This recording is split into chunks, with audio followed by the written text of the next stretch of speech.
is actually a political movement that even if it's going to use the legal path at any point, it will be doing that, to aid the fundamental, political strategy. And that's all I wanted to say. Thank you very much, and we keep talking. Thanks. Thanks so much for coming and for sharing with us your knowledge. Over to you, Dr. Miguna. Maj, thank you very much. I thank all the hosts and all the speakers, all the people who have listened in quietly, and those who have spoken. And I thank the Gen Zs and the millennials for leading the struggle. I want to say three things. Number one, this struggle does not belong to one generation. I have been on this already, and I think we should make this clear every time. This is the struggle of our ancestors as much as it is our struggle and the struggle of the Gen Zs and also the millennials.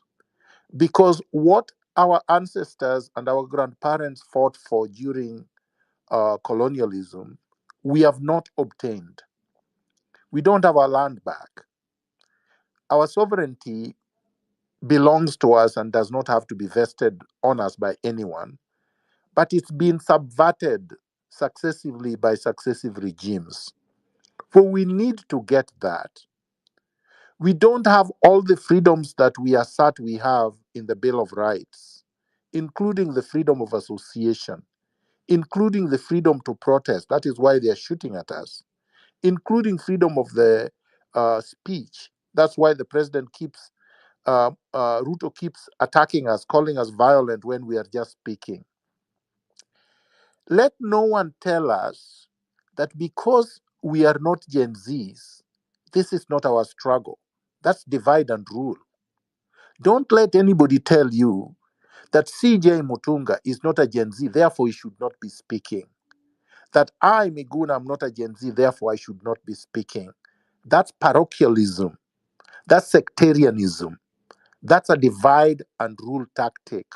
We must reject it because our struggles are based on the struggles of the people who are long gone. Each generation stands on the shoulders of the previous one.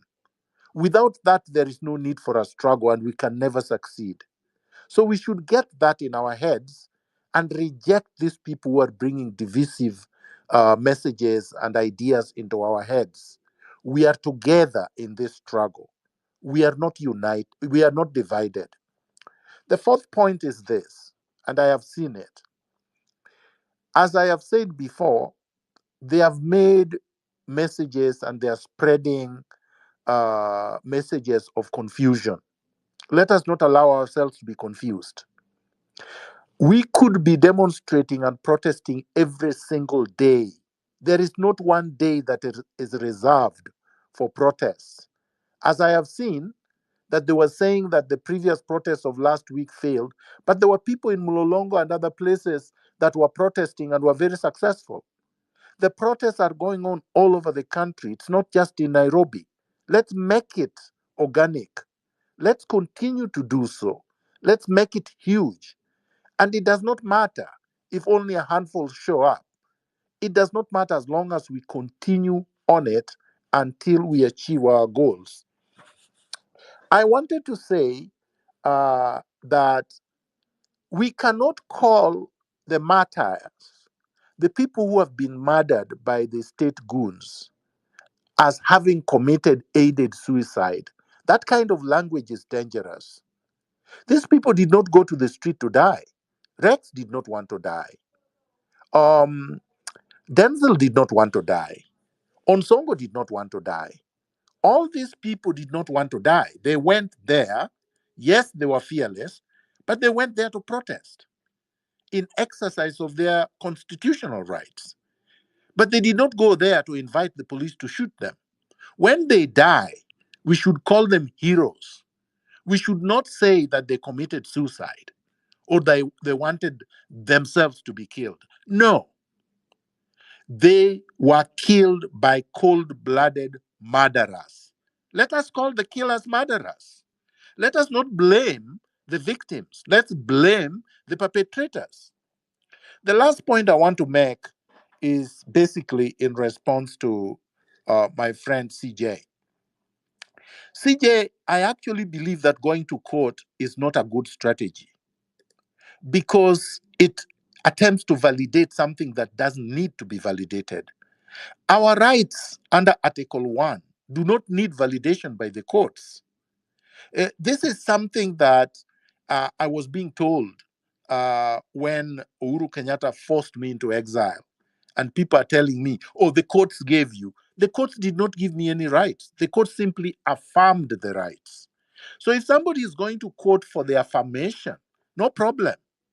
But we should not make anybody think that if the court does not affirm it, therefore the right does not exist.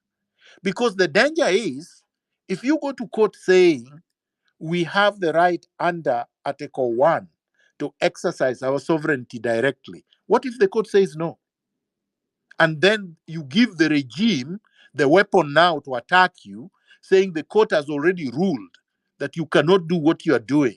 So therefore you fold and you call off the protest.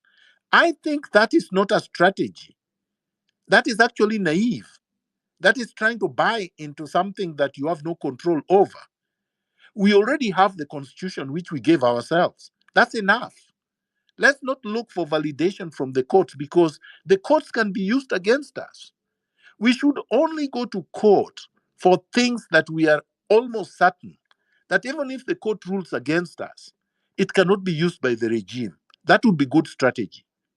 So as I leave, I would like to say, I don't think that this organic, tribeless, leaderless movement should be controlled by anyone, including the ones that are spreading posters saying demonstrations can only happen on this day or that day, or between these hours and these hours. And that makes me agree with 6,000 who said the less spaces, the better. But spaces are important spaces for mobilization, for asserting our rights. But the more of us on the streets rather than the spaces, the better. Have a good evening. Have a good weekend. No, have a good day. Have a good afternoon. For those who are where it is morning, have a good morning. Let us continue the struggle. A luta continua. Viva. Thank you so much, General, and thanks everyone also for listening. And so now, Hillary, come on and close the meeting. As we wait for Hillary to close, Biril, closing remarks. Oh, Hillary, are you there? Okay, Biril, your closing remarks as we, yeah. Good evening, Marge. Good evening, Daktari. We appreciate you, the two doctors, for your input and your insights. I want to appreciate everyone that